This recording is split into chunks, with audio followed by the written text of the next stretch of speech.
Welcome back to the Small Business Report here on SiriusXM, channel 141. And in the studio with us today is founder and CEO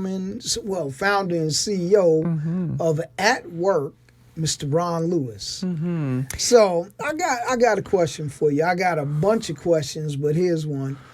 What are some of the traditional approaches companies take in solving this problem, and describe some of the alternatives? Yeah. But Carl, before we ask him that, can we ask Ron why he decided to even start this company in OneLink?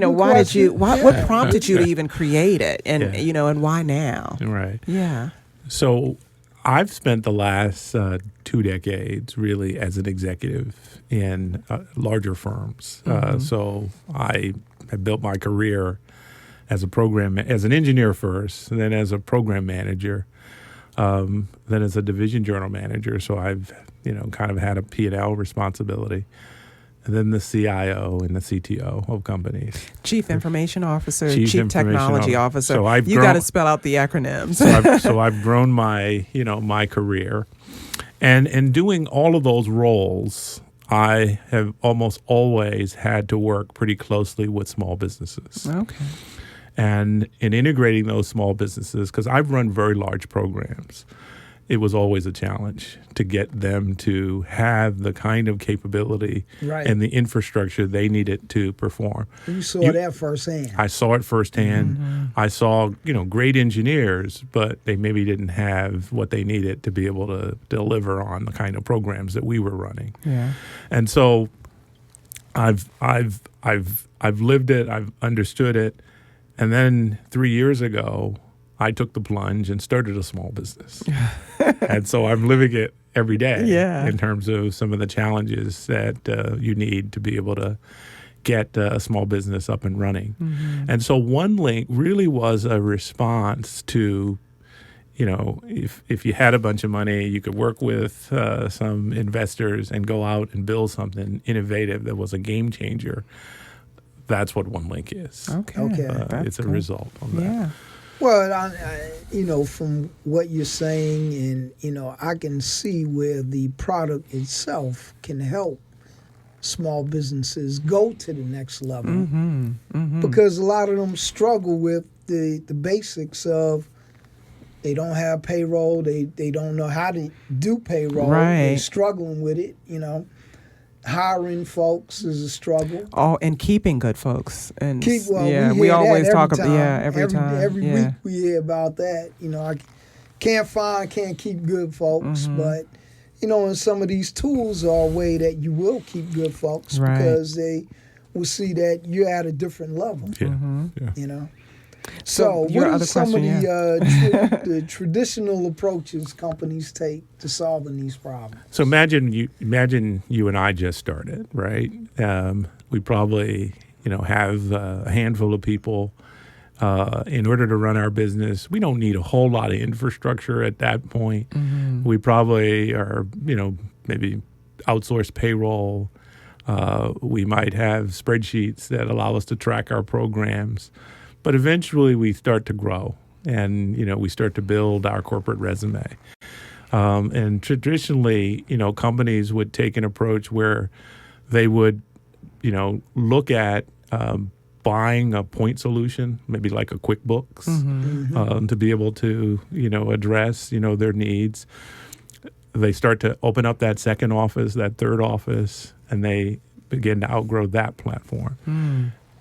Typically, they will take one or two approaches. They will invest if they have some IT capability and building some homegrown capability, or they'll go back out to the market and pick a series of solutions. So you'll see, a solution for accounting. You'll see a solution for HR, maybe a solution for an expense. But they still don't have the capability to be able to integrate all of that. So that creates some challenges. I'm going to tell you. Yeah. I've seen that with small business. But I also seen that with local government. Oh yeah, oh right, Carl. Local government can use your help too, right, They Ron? can. They can. You don't I mean, discriminate, right? So the big guys, what they have done in terms of just being able to solve that problem is they've traditionally looked at something called an ERP, system. It's a bundled suite of applications that allow you to be able to solve some of the, the problems. The problem with taking that approach with some of the small businesses is those products are very expensive. Yeah. In fact, I've been involved in doing, in my career, probably 6 or 7 of those programs. The cheapest probably was $10 million. Wow. All the way up to 100, over Yeah. 100 Are they million. that expensive? Over up to 100 million. I'm going to say this, though. I've worked with government agencies, both as a contractor and an employee, where they did the a la carte, and the systems that they bought were all wrong for the agency. Wow. And you're going, well, and they paid why that did money. you buy this one and Right. not this module? Right, yeah. And they well, I didn't know about that one, or that's not their discipline. Right, yeah. They were in HR, so they bought the HR suite. Yeah. But the whole procurement contract and everything else that they really needed, they didn't buy. So does your company help with that, Ron? Help We- people decide or choose the right product Here's for them? another innovation that we have introduced.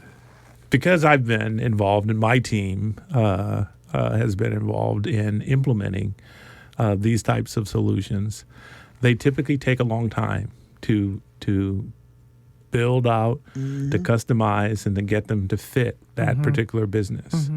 And so we studied that very carefully. And we said, well, we can't afford that approach for a small business. Right. And so we built this component called the Solution Manager. Think about this is where artificial intelligence and machine learning comes in. All right. We Now, that's what I'm talking about. we interview the principals of the company. We understand how they want to operate the company. Yeah. And based on the answers that they give us to the interview questions, the software configures the module for them. That it's like a okay. custom made module. But what is really neat is you don't write any code. it's already done. It's no code. Wow. It's no code. No code. And so that approach is required to be able to build out the kind of capability that we're trying to deliver to a small business. Because it's once we start to get into where we have to write code to customize everything that business wants to do. And it's, again, I could I could give a whole lecture for hours on how we came to that, how we came to that solution. But it is probably the most innovative thing about our product. Yeah, that Let me is tell you, very I innovative. spent the past couple of days talking about innovation in AI. Yeah. Artificial AI, intelligence. Artificial intelligence in small businesses. Yeah. And if they're not ready to go in that direction, they will be out of business. Wow, left behind. I think one of the things that, I also recognized is just because you're small doesn't mean that you can't be sophisticated. That's right. Exactly. I think- Yeah. I love it. I think as you look at trying to build out, your capability, I encourage small businesses to really reach, because that's the thing that's going to allow them to be competitive and continue to win and continue to grow. Yeah, there's a commercial out now, or it's either a commercial or I heard it on the radio the other day, though. It talked about a guy that says, well, if he wants to be cheap, he'll be out of a job. And they were talking about a CEO. That if he wanted to have a call center with a whole bunch of people, which is now obsolete because they have AI doing the call centers. Yeah, wow. And I said, well, if this guy's going to keep going down using that model, he'll be out of a job. Yeah. Here's the analogy that I give.